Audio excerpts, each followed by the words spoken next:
हे अमलगमेशन्स अँड ॲब्सॉर्प्शन्सवर मी एक उदाहरण देत आहोत.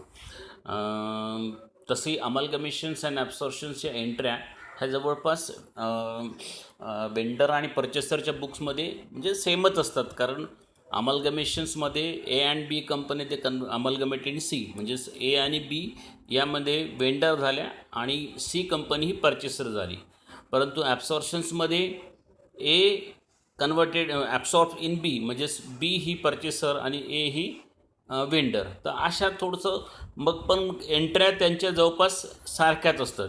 आणि म्हणून मी तुम्हाला फक्त एक एक्झाम्पल सांगतो.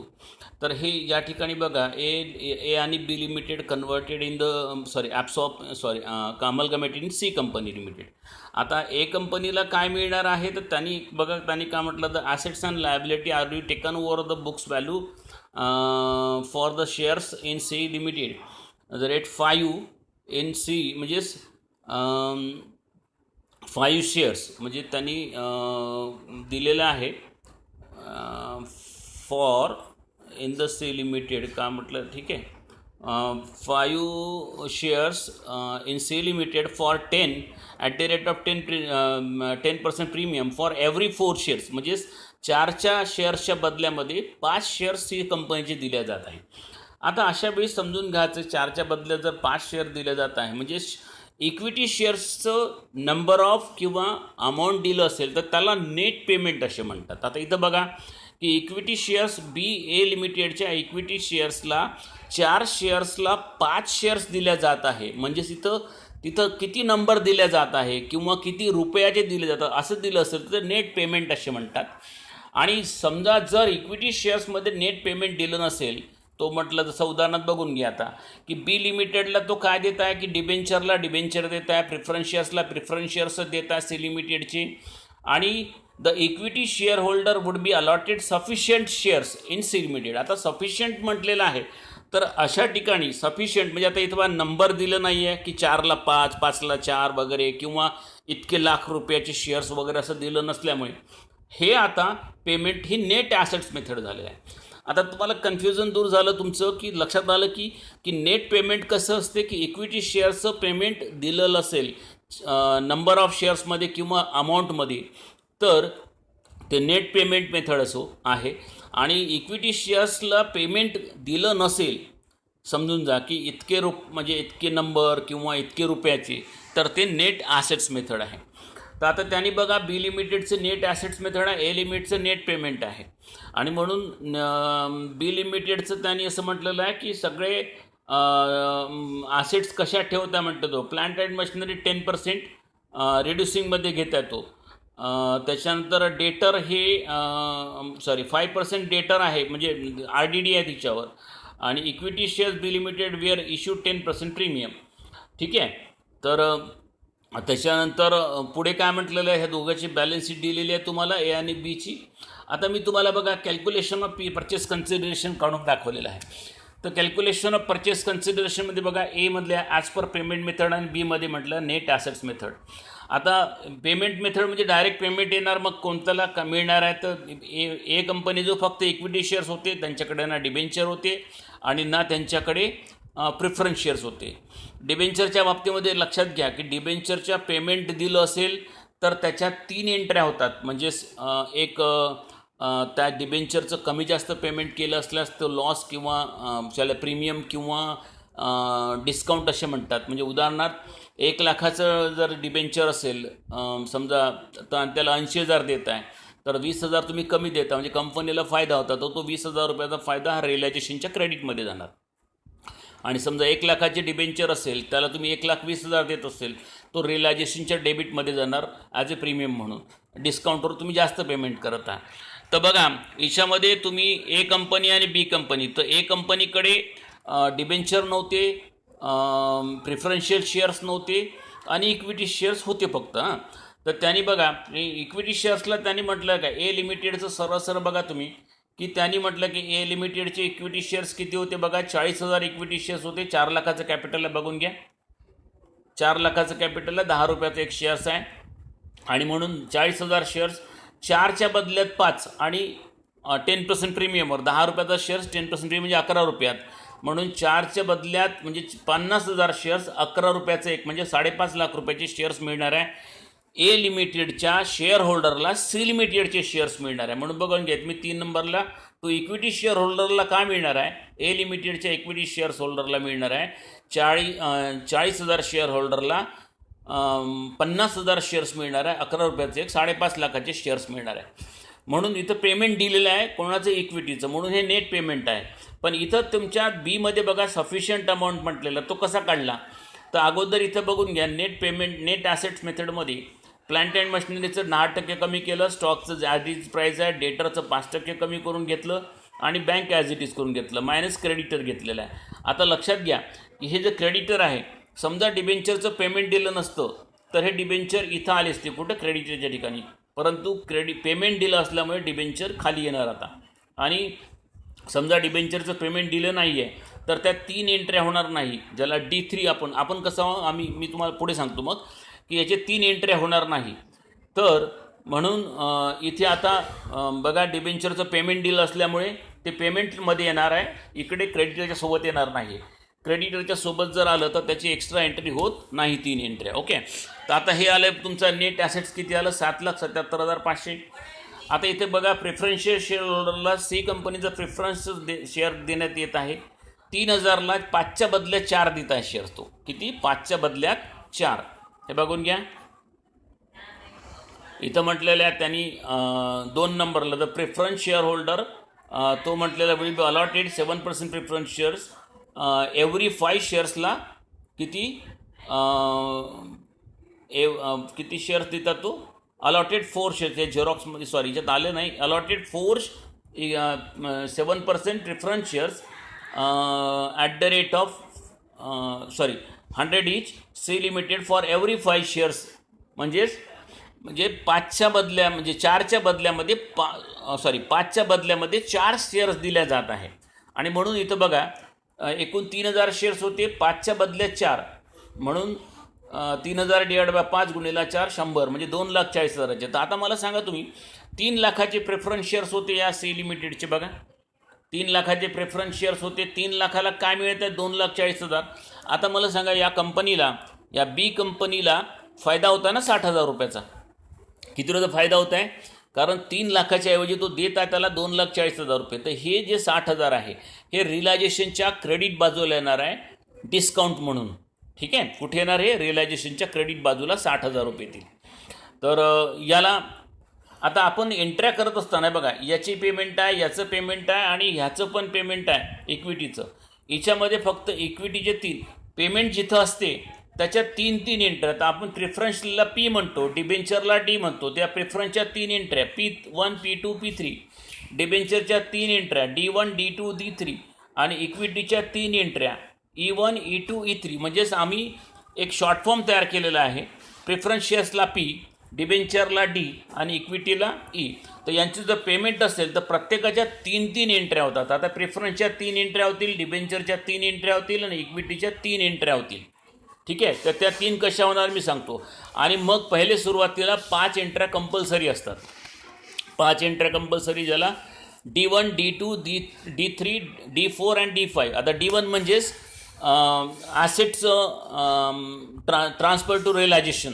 आता त्या एंट्री मी खाली सांगणार तुम्हाला. तर आता हे बघा, मग दुसरं डिबेंचर होल्डरला काय मिळालं म्हणजे 10% डिस्काउंटवर. तुमचं डिबेंचर होते 2 लाखाचे, त्याला 10% डिस्काउंट 20,000 कमी झाले, 1,80,000 त्याला मिळणार आहे. इथं सुद्धा 2 लाखाच्या डिबेंचरला 20,000 1,80,000 पेमेंट केलं जातं आहे, म्हणजे 20,000 तिथं सुद्धा वाचत आहे. हे सुद्धा रिअलायझेशनच्या क्रेडिट बाजूला येणार डीच्या ठिकाणी. ठीक आहे, डिबेंचरच्या 3 एंट्र्या, प्रेफरन्सच्या 3 एंट्र्या. मग आता एकूण 7,77,500 मधून हे 2 पेमेंट गेले, 240 आणि 180. राहिलेलं अमाऊंट जो 3,57,500 आहे हे बॅलेन्सिंग फिगर आहे, याला सफिशियंट अमाऊंट म्हणतात. आणि मग हे सफिशियंट अमाऊंट आपण असं काढलेलं आहे. या 7,77,500 मधून 240 आणि 1,40,000 गेले, त्यातनं राहिलेलं अमाऊंट आहे. आता इन द बुक्स ऑफ आपण आता एमध्ये करणार ना, कारण एमध्ये एंट्र्या किती होणार आहे, फक्त कंपल्सरी 5 आहे, 5 पैकी 4च कंपल्सरी होतात, कारण 5वी एंट्री बघा.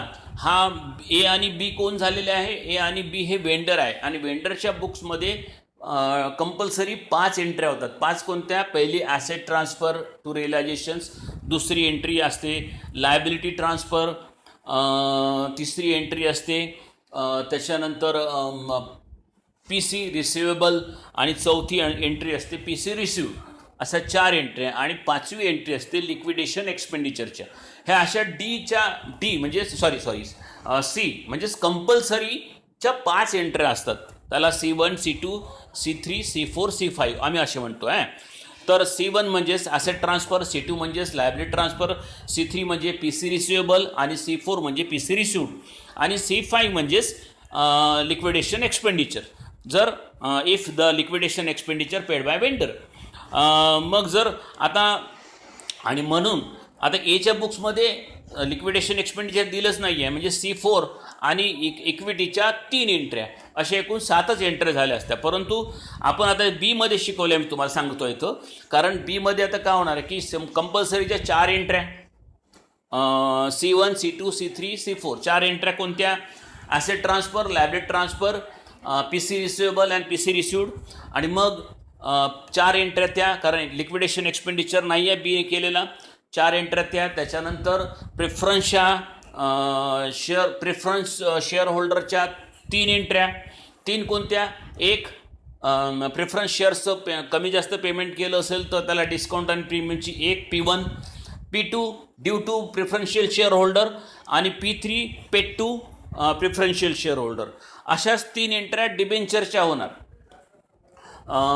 प्रीमियम अँड डिस्काउंटची 1, दुसरी ड्यू टू डिबेंचर होल्डर, आणि पेड टू डिबेंचर होल्डर. आणि अशाच 3 एंट्र्या मग इक्विटीच्या होणार. तर आता बघा बीच्या बुक्समध्ये किती एंट्र्या होणार बघा. पहिले कंपल्सरी 4, त्याच्यानंतर प्रेफरन्सच्या 3 कारण पेमेंट दिलेलं आहे, त्याच्यानंतर डिबेंचरच्या 3, त्याच्यानंतर इक्विटीच्या 3, म्हणजे एकूण 14 एंट्र्या होणार आहे. 13 एंट्र्या. म्हणजे कंपल्सरी 4, प्रेफरन्सच्या 3, डिबेंचरच्या 3, आणि इक्विटीच्या 3. तर आता मी पहिल्या 4 सांगतो बघा कंपल्सरी कशा आहे बघून घ्या. पहिला C1मध्ये आहे बघून घ्या, realisation account to assets account. आता हे सगळे ॲसेट ट्रान्सफर झालेले आहे. तर इथं ॲसेट ट्रान्सफर करताना कधी बॅलन्स शीटचे ॲसेट घ्यायचे असतात, कमी घेतलेले ॲसेट घ्यायचे नसतात. कुठल्या घ्यायचे असतात? जे गिवन बॅलन्स शीटमधल्या. दुसरी एंट्री आहे बघून घ्या, C2ची लायबिलिटी ट्रान्सफरची आहे. तर क्रेडिटर आणि टू रिअलायझेशन अकाउंट. आता लायबिलिटी ही इन्कम पार्ट असतो, म्हणून बघा रिअलायझेशनच्या क्रेडिटला आला. ॲसेट हा एक्सपेंडिचर असतात, कारण all assets they are capitalise expenditure, म्हणून रिअलायझेशनच्या डेबिटला आलेल्या आहे बघून घ्या. त्याच्यानंतर तिसरी एंट्री बघा C3ची, की being the purchase consideration due, म्हणजेच ड्यू किंवा रिसिवेबल. आपल्याला रिसिवेबल आहे म्हणजेच आपण इन्कम आहे आपली क्रेडिट बाजूला लिहिता. बीची बघा 7,77,500 मिळत आहे, क्रेडिट बाजूला लिहिलं आहे. पी सी रिसिवेबल, आणि आपल्याला पी सी मिळत आहे. तर पी सी काय मिळत आहे बघा, तर डिबेंचर मिळत आहे सी कंपनीची 1,80,000, प्रिफरन्शियल शेअर्स मिळत आहे 2,40,000, आणि इक्विटी शेअर्स मिळत आहे 3,57,500. हे सगळं कोणाकडून मिळतं आहे? सी कंपनीकडून मिळतं आहे. तर अशा प्रकारे ह्या म्हणजे C4 म्हणजे कंपल्सरी 4 एंट्र्या करायच्या असतात तुम्हाला. त्याच्यानंतर आता डिबेंचरच्या 3 म्हटलं मी तुम्हाला. डिबेंचरच्या पहिल्या कंपल्सरी 4 झाल्या, डिबेंचरच्या 3, प्रेफरन्सच्या 3, आणि इक्विटीच्या 3, म्हणजे एकूण 9 एंट्र्या बाकी आहे. तर डिबेंचरच्या D1 मी लिहिलं, D2 लिहिले. तर मी तुम्हाला थोडंसं हा नंबरिंग खालीवर करून घ्या, मी लिहिताना चुकीच झालं. D3ची एंट्री ही D1मध्ये घ्यायची कधी, कारण बघा डिबेंचरचं तुमचं बघा 2 लाखाच्या डिबेंचरला आम्ही 1,80,000 पेमेंट करतो. तर 20,000 रुपये कंपनीला वाचत आहे, म्हणून ते इन्कम झाले एक प्रकारे, कंपनीचं डिस्काउंट कंपनीला फायदा होत आहे.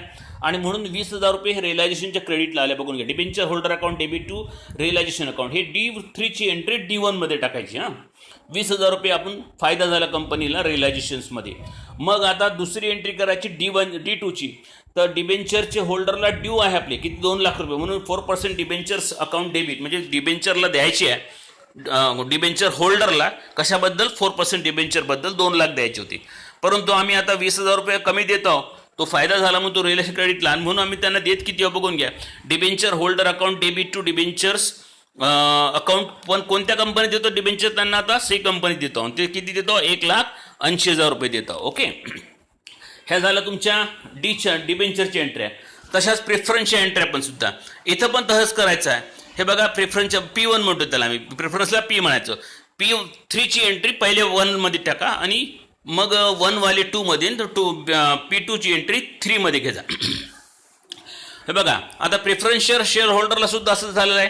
3 लाखाची प्रेफरन्स शेअर होल्डर होते, त्याला देता 2,40,000 60,000 रुपये रिअलायझेशनमध्ये फायदा होता आपल्याला. आणि म्हणून preferential share holder account debit to realisation 60,000 रुपये. आणि मग दुसरी एंट्री त्याला म्हणजे discount on preferential share holder. आणि मग आता दुसरी P2ची म्हणजे P1 वाली P2मध्ये येणार. 6% डिबेंचर्स अकाउंट डेबिट म्हणजे कॅपिटल जो आणि जो डिबेंचर होल्डरला द्यायचा आहे 3 लाख रुपये द्यायचे होते, याला ड्यू म्हणतात, त्याला ते देणे बाकी आहे त्यांची. आणि आपण त्यांना काय देतो, सी कंपनीचे प्रिफरन्स देत आहोत 2,40,000ची. तर अशा प्रकारे ह्या Pच्या पण एंट्री झाल्या, ह्याला पेड म्हणतात. ओके.